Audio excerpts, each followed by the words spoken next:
Hello, Radhe Radhe, जय श्री कृष्णा। दोस्तों, आप सभी का इस YouTube चैनल पर एक बार फिर से स्वागत।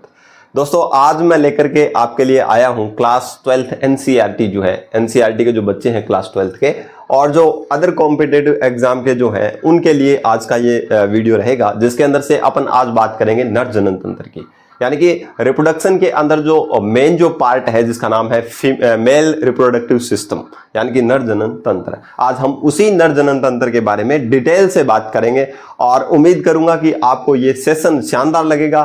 पूरे विस्तार से मैं आपको ये चीजें बताऊंगा, एक एक करके आपको समझाने का प्रयास करूंगा। देखिए, जरूरी नहीं है कि ये केवल क्लास 12th या फिर अदर कॉम्पिटिटिव एग्जाम वालों के लिए जरूरी है, बल्कि ये जो टॉपिक है वो डेली रूटीन में हमारे दैनिक जीवन में जो हम मानव जो है, एक ह्यूमन बीइंग होने के नाते हमें भी इन चीजों का क्या होना चाहिए, नॉलेज होना चाहिए। ठीक है ना, इन चीजों का बेसिक नॉलेज होना चाहिए और शरीर के बॉडी पार्ट का तो कम से कम हमें ध्यान होना चाहिए। तो इसी पर्पज से ही, इसी उद्देश्य के साथ आप सभी का ये कर्तव्य बनता है कि आप भी इन चीजों के बारे में थोड़ा बहुत नॉलेज रखें।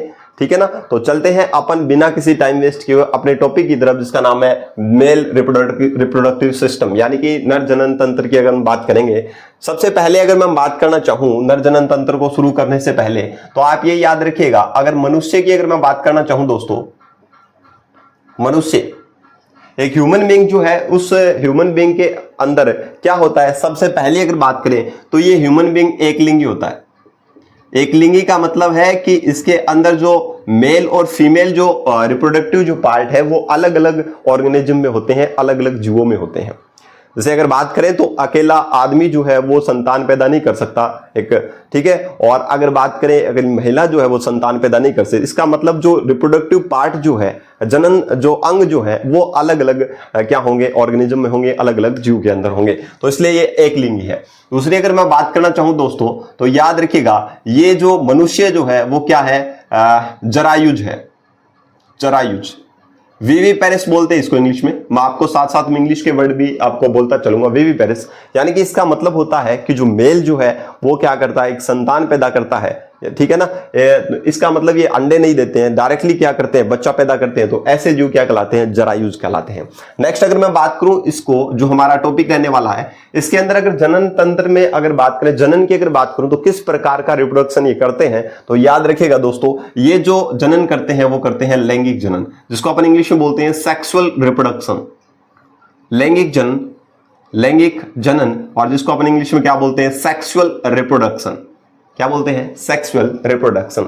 ठीक है ना, तो ये बात आपको विशेष तौर से बेसिक चीजें आपको याद रखनी है। आज हमारा जो टॉपिक है हम उसी पर बात करेंगे, जनन क्या है, कितने प्रकार का होता है, ये अपन बात नहीं करेंगे आज के वीडियो में।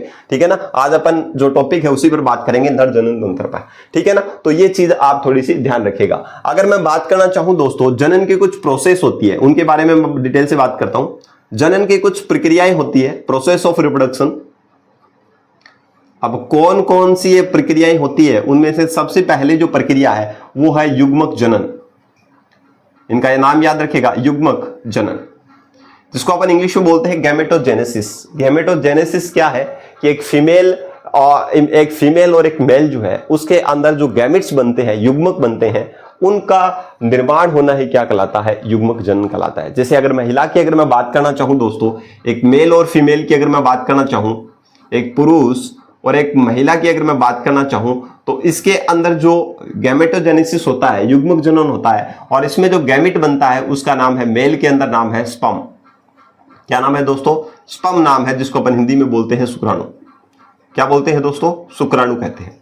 वही बात करें फीमेल रिप्रोडक्टिव सिस्टम के अंदर, तो यहां पर याद रखेगा, इसके अंदर जो है वो है ओवम। ओवम या ओवा बोल सकते हैं, और जिसको बोलते हैं अंडाणु।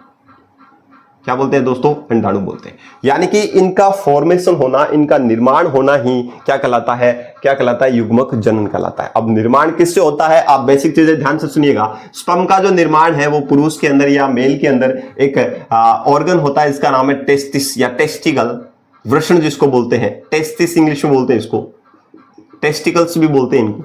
नेक्स्ट अगर बात करें, वृषण है, और यहां पर महिला के अंदर जो अंडाणु का, ओवम का जो, ओवा का जो निर्माण होता है वो किसके थ्रू होता है, ओवरी के थ्रू होता है। किसके थ्रू होता है, ओवरी के थ्रू, और जिसको बोलते हैं अंडाशय। क्या बोलते हैं दोस्तों, अंडाशय कहते हैं। ठीक है ना।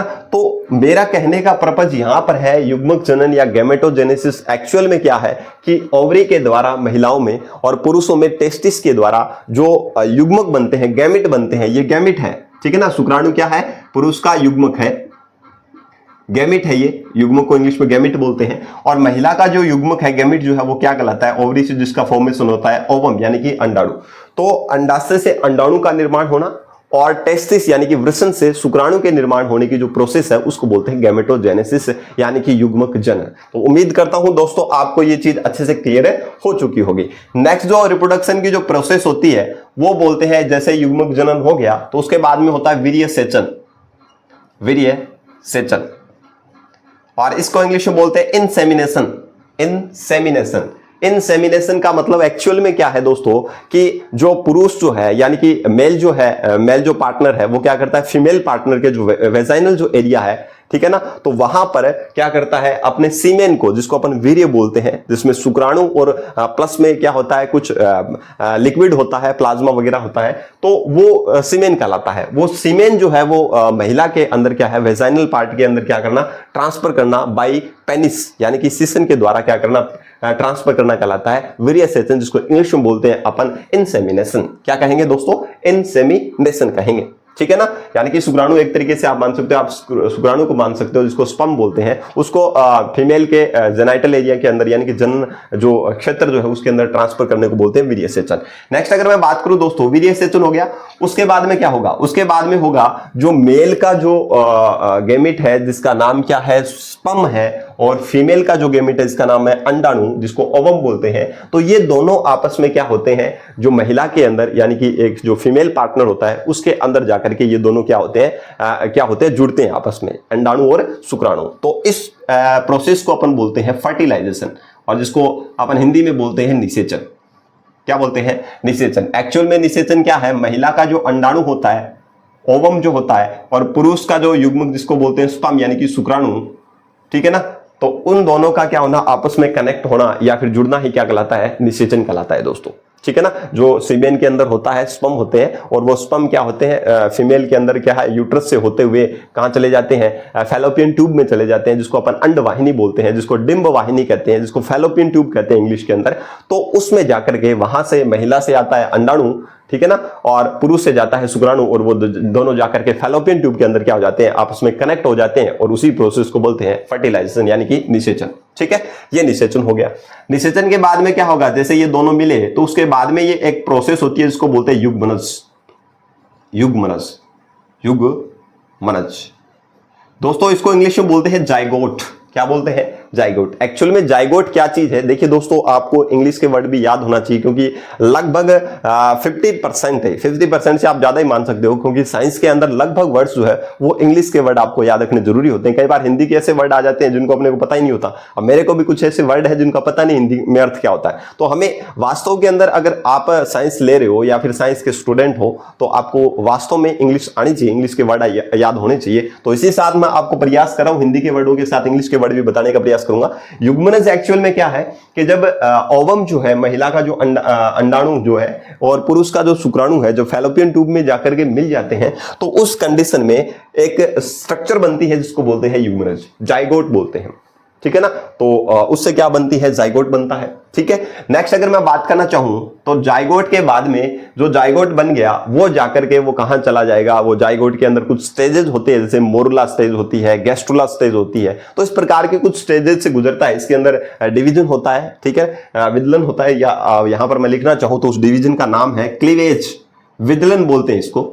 अब युग्मनज के अंदर बाद में क्या होगा, विदलन होगा, क्लीवेज होगा। ये प्रोसेस है जिसके अंदर युग्मनज जो है वो बार बार डिवाइड होता जाएगा, और उससे अलग अलग स्टेजेस बनेगी, जैसे मोरुला स्टेज बनेगी, गैस्ट्रुला स्टेज बनेगी, और इस प्रकार से स्टेजेस बन करके अंततः जो भ्रूण जो होता है, ठीक है ना, वो जाकर के माता के यूट्रस में यानी कि फैलोपियन ट्यूब से आकर के माता के यूट्रस में जाकर के क्या होता है, कनेक्ट हो जाता है, और उसको बोलते हैं अंतरोपण। क्या बोलते हैं दोस्तों, अंतरोपण, अंतरोपण, ठीक है ना। समझ आ गई बात है? क्या बोलते हैं? अंतरोपण, जिसको अपन बोलते हैं क्या बोलते हैं इंग्लिश में क्या बोलते हैं इसको अंतरोपण को? तो याद रखिएगा इम्प्लांटेशन बोलते हैं। क्या बोलते हैं दोस्तों? इम्प्लांटेशन बोलते हैं। यानी कि जाकर के जो भ्रूण जो है वो जाकर के माता के यूट्रस के अंदर क्या हो गया? कनेक्ट हो गया, इसको बोलते हैं इम्प्लांटेशन। ठीक है, अंतरोपण हिंदी में शब्द है। अब हिंदी का वर्ड देखो कितना हार्ड है, और इसको इंग्लिश में बोले तो इम्प्लांटेशन। ठीक है ना। अब नेक्स्ट अगर मैं बात करूं 6 प्रोसेस के बाद में 7th नंबर जो प्रोसेस आती है उसका नाम दोस्तों क्या है? उसका नाम है याद रखिएगा गर्भावधि। गर्भावधि यानी कि जैसे ही माता के यूट्रस के अंदर गर्भाशय में बच्चा क्या हो जाता है? कनेक्ट हो जाता है, भ्रूण कनेक्ट हो जाता है, तो उस कंडीशन में जो उसके बाद की जो प्रोसेस होती है उसको बोलते हैं गर्भावधि, और इंग्लिश में इसको बोलते हैं गेस्टेशन पीरियड। गेस्टेशन पीरियड बोलते हैं। ठीक है ना। गर्भावधि लगभग 290 दिन की होती है। एक मनुष्य की अगर बात करें, ह्यूमन बीइंग के अंदर बात करें, तो ह्यूमन बीइंग के अंदर जो गेस्टेशन जो पीरियड है, गर्भावधि का जो टाइम है वो 9 मंथ माना जाता है, और वैसे दिनों के अंदर बात करूं तो कितना है? 290 है। ठीक है ना। तो ये याद रखिए। आप ये बोलोगे कि सर 9 मंथ का मतलब तो 30 दिन अगर मान के चले 270 दिन होते हैं, पर एक्चुअली जो डाटा है वो याद रखिएगा लगभग अपन 9 मंथ मानते हैं, 9 महीने मानते हैं, पर उससे भी ज्यादा दिन निकलते हैं। उसका नाम क्या है? वो क्या है? गेस्टेशन पीरियड है। 290 दिन एक्चुअल है, तो याद रखिएगा। तो उस पीरियड को, उस दौरान बच्चे के अंदर जो बॉडी पार्ट्स जो है उनका फॉर्मेशन होता है। ठीक है ना। तो जितने भी ऑर्गन्स है उनमें मैच्योरिटी आती है, परिपक्वन आता है, तो उस पीरियड को बोलते हैं अपन क्या बोलते हैं? गर्भावधि या गेस्टेशन पीरियड। नेक्स्ट अगर बात करें, जैसे ही बच्चा 290 दिन की अवधि के दौरान मैच्योर हो जाता है, तो माता के क्या होता है? वेजाइनल पार्ट के थ्रू क्या होता है? उसका जन्म होता है, बर्थ होता है, और उस पीरियड को बोलते हैं, उस प्रोसेस को बोलते हैं प्रसव। क्या बोलते हैं सर? क्या बोलते हैं दोस्तों? प्रसव बोलते हैं। क्या बोलते हैं? प्रसव बोलते हैं। ठीक है, समझ आ गई बात सभी को? तो ये वाली याद है, पार्टुरेशन बोलते हैं इंग्लिश में इसको, पार्टुरेशन। ठीक है, तो ये कुछ स्टेजेज हैं जनन की, यानी कि रिप्रोडक्शन की कुछ स्टेजेज हैं जिनको आपको ध्यान में रखना जरूरी है, क्योंकि ये कुछ शब्दावलियां हैं जिन पर अपने को फोकस रखना बेहद जरूरी है। एक बार वापस से रिकॉल करवा रहा हूं। गैमेटोजेनेसिस क्या है? युग्मक जनन, यानी कि जो ओवम जो है, महिला के अंदर ओवम अंडाणु का फॉर्मेशन होना, निर्माण होना, और पुरुष के अंदर शुक्राणु के निर्माण होने को अपन क्या बोलते हैं? युग्मक जनन बोलते हैं दोस्तों। नेक्स्ट बात करें वीर्य सेचन की बात करें, इंसेमिनेशन बोलते हैं। पुरुष के अंदर जो पेनिस जो होता है सेशन के थ्रू, महिला के अंदर जेनाइटल पार्ट जो है, यानी कि जनन जो पार्ट है, जनन अंग जो है, ठीक है, वेजाइनल पार्ट के थ्रू क्या करते हैं? पेनिस के थ्रू क्या किया जाता है? वीर्य यानी कि सीमेन को छोड़ा जाता है, उसको बोलते हैं इंसेमिनेशन यानी कि वीर्य सेचन, जिसके अंदर स्पर्म भी होते हैं, और प्लस में जो कॉपर्स ग्लैंड्स होती है, या फिर जो अदर जो पार्ट होते हैं, जैसे कॉपर्स ग्लैंड हो गई और एक प्रोस्टेट ग्लैंड हो गई, उसका जो लिक्विड जो है वो भी स्पर्म के साथ कनेक्ट होकर के एक लिक्विड फॉर्म में क्या होता है? ट्रांसफर होता है, उसको बोलते हैं इंसेमिनेशन। निषेचन क्या है? फर्टिलाइजेशन का मतलब होता है दोस्तों फीमेल गैमेट और मेल गैमेट, जिसको बोलते हैं अंडाणु और शुक्राणु, उन दोनों का आपस में कनेक्ट होना माता के फैलोपियन ट्यूब में। ये क्वेश्चन कई बार पूछा गया है, रीट के एग्जाम में पूछा गया था कि अंडाणु और शुक्राणु का जो संयोजन होता है वो, या कनेक्शन होता है, वो कहां पर होता है? फीमेल पार्ट के अंदर। तो फीमेल बॉडी के अंदर जो फैलोपियन ट्यूब है, जिसको डिंब वाहिनी बोलते हैं, ठीक है ना, और अंड वाहिनी जिसको बोलते हैं, वहां पर इन दोनों का क्या होता है? कनेक्ट होता है, यानी कि वहां पर निषेचन क्या होता है? संपन्न होता है। निषेचन के बाद में एक स्टेज आती है जिसको बोलते हैं युग्मनज, यानी कि जिसको इंग्लिश में बोलते हैं जाइगोट। अब जाइगोट एक क्या स्ट्रक्चर है, ठीक है ना, और इस स्ट्रक्चर के अंदर लगातार क्या होगा? डिवीजन होगा, और उस डिवीजन को बोलते हैं क्लीवेज, यानी कि इंग्लिश में हिंदी में बोलते हैं इसको विदलन।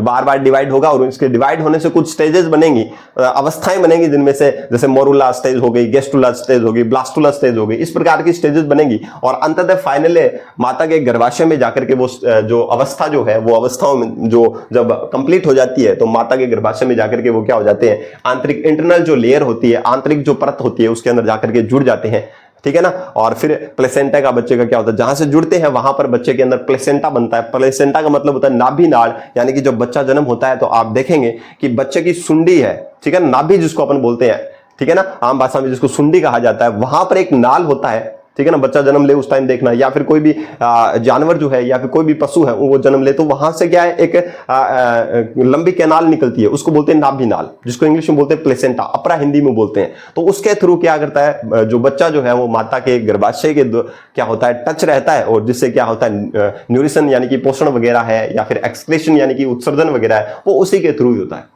ठीक है ना। तो ये हो गया इम्प्लांटेशन हो गया, माता के गर्भाशय के साथ जब भ्रूण जुड़ जाता है उसको बोलते हैं इम्प्लांटेशन या क्या बोलते हैं अंतरोपण, ठीक है। उसके बाद में क्या होगा, माता के गर्भाशय से जुड़ गया, यूट्रस के साथ कनेक्ट हो गया बच्चा, तो उसके बाद क्या होगा, उसके बाद ये होगा दोस्तों कि जो बच्चा जो है वो गर्भावधि की स्टेज से गुजरेगा, यानी कि वो बच्चा उसके अंदर जो पार्ट्स हैं वो क्या होंगे, मैच्योर होने शुरू होंगे। और इसके दौरान जो पीरियड रहता है वो रहता है 290 यानी कि 290 दिन की अवस्था रहती है, उसको बोलते हैं गेस्टेशन पीरियड। कौन सा पीरियड बोलते हैं, गेस्टेशन पीरियड, यानी कि जिसको बोलते हैं गर्भावधि। उसके बाद में बात करें प्रसव क्या है, प्रसव का मतलब होता है पार्टुलेशन, और पार्टुलेशन का मतलब एक तरीके से आप याद रखिएगा कि बच्चे का जब 990 दिन की अवधि के बाद में जब जन्म होता है तो उसको बोलते हैं अपन प्रसव प्रक्रिया। तो ये कुछ स्टेजेस हैं, किसके बारे में याद रखिएगा, जनन के बारे में कुछ स्टेजेस है जिनके बारे में आपको याद रखना बेहद जरूरी है। दोस्तों इंपॉर्टेंट टॉपिक ये इसलिए हो जाता है क्योंकि डेली रूटीन की लाइफ में भी इसको बहुत ज्यादा अपन उपयोगी रहता है, और हमें बेसिक नॉलेज तो इनका होना चाहिए कि हमारे वास्तव में बॉडी के अंदर कौन कौन से पार्ट हैं और किस प्रकार से हमारी बॉडी जो है वो सर्वाइव करती है और किस प्रकार से वर्क करती है, फंक्शन इसके क्या क्या हैं, तो ये भी हमें पता होना चाहिए। तो मैं ज्यादा डिटेल से बात करने का प्रयास इसलिए कर रहा हूं इस टॉपिक पर क्योंकि ये एक बहुत ही अहम टॉपिक हो जाता है, और बेसिक रूटीन में और जो मैरिड लाइफ जो है या फिर अदर जो है, ठीक है ना, रूटीन की लाइफ जो है उनमें इन चीजों का बहुत इंपॉर्टेंट रोल रहता है। इसलिए मैं इस टॉपिक को आराम से और डिटेल से आपके साथ डिस्कशन करूंगा, ठीक है। आज कुछ बेसिक क्लास मैंने आपके सामने दी है और नेक्स्ट क्लास के अंदर इस पर और ज्यादा विस्तार से बात करेंगे हम। जो मेल पार्ट जो है, मेल जो रिप्रोडक्टिव सिस्टम है उसके बारे में अपन डिटेल से पढ़ते चलेंगे। तो उम्मीद करता हूं कि आपको ये सेशन शानदार लगा होगा, और अगर शानदार लगा है तो दोस्तों अपने साथियों तक इसे जरूर शेयर कीजिएगा, क्योंकि जब तक आप साथियों तक शेयर नहीं करेंगे तब तक ये चैनल ज्यादा नहीं बढ़ पाएगा और आपके लिए इतनी बेहतर क्लासेस जो है वो प्रोवाइड होना असंभव हो जाएगा। इसलिए ज्यादा कोशिश कीजिए कि अपने जो सहपाठी जो है या क्लास 12th के जो बच्चे हैं उनके साथ ये वीडियो शेयर कीजिएगा, क्योंकि मैं एक प्रयास ये कर रहा हूं कि उन बच्चों के किसी भी प्रकार की समस्या का सामना नहीं करना पड़े। ये मेरा एक मुहिम रहेगी और मैं पूरा प्रयास करूंगा कि एक एक टॉपिक को, एक एक पॉइंट को, एक एक वर्ड को मैं इस तरीके से क्लियर करवा दूंगा कि कहीं भी किसी भी जगह पर आप ये फील नहीं करोगे कि हम बायोलॉजी के अंदर पिछड़ रहे हैं। ऐसे ही कुछ वीडियो के साथ मिलेंगे अपन नेक्स्ट वीडियो में। जय हिंद, जय भारत।